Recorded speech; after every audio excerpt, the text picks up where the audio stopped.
Uh, Pretty banged up, I mean, honestly, but just playing through adversity, pushing through it, and I'll be able to get treatment on it. Something I should be able to manage. Have to see the trainers and the doctors, but at this time, really not too sure. But it feels fine right now. Just in the moment, it kind of landed on it. Real sharp pain, kind of a stinger type of deal. So I think hopefully it should be good. Coach said you told him right when that happened that you were going back in. Yeah, when I was walking off the field, I was like, don't even get anybody else ready because I'm going back in the game. Had to go to the tent for a little bit, see the doctor, and then came back out of the tent, and they still put him in for one play. But I told him I was going, so I was ready to play no matter what. How did that possession in the first half where Chuba went in, are you able, I mean, did you know that was going to happen? Are you able to process some things differently by watching for a couple plays from the side? Well, no, just even when Frost was here, they Coach Mickey Joseph and Coach Whip, they do a good job of utilizing all three of our skill sets, me, Chuba, and Logan. So there's certain plays that we run on offense that they don't want me to run. They don't want me to take extra hits right now. Sometimes whenever the game calls for it, they'll call quarterback run and stuff like that. But a lot of times it's more so plays that are, the quarterback may get hit. So a lot of times the coaches are just looking out for me and trying to protect me. But sometimes I walk over to Coach Whip and he's like, we're going to give Chuba a couple plays here or whatever, give him a series.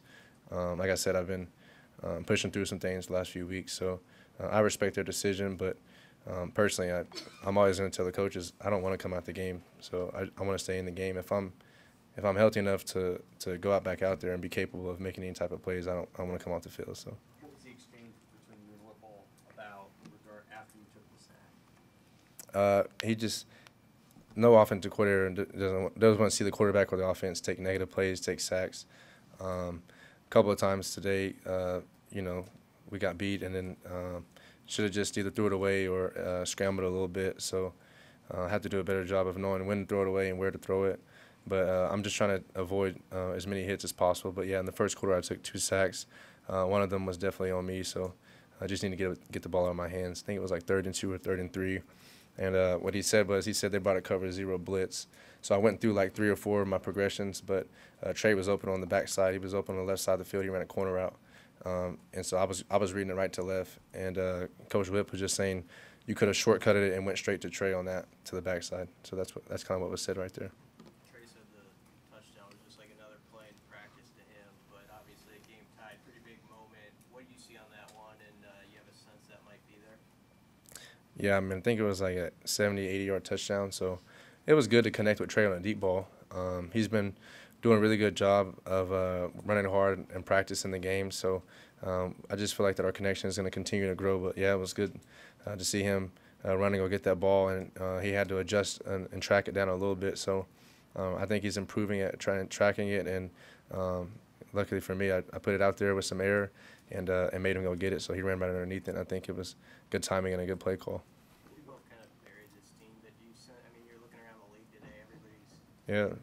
Everybody's tied. Every week is. How are you guys looking at Yeah, it? every Saturday is crazy in college football.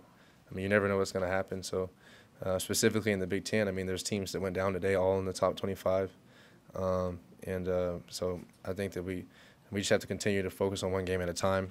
We were watching these games in the hotel. We said, the Big Ten West is wide open. We just got to take one game at a time. Northwestern's lost a couple games since then, and then a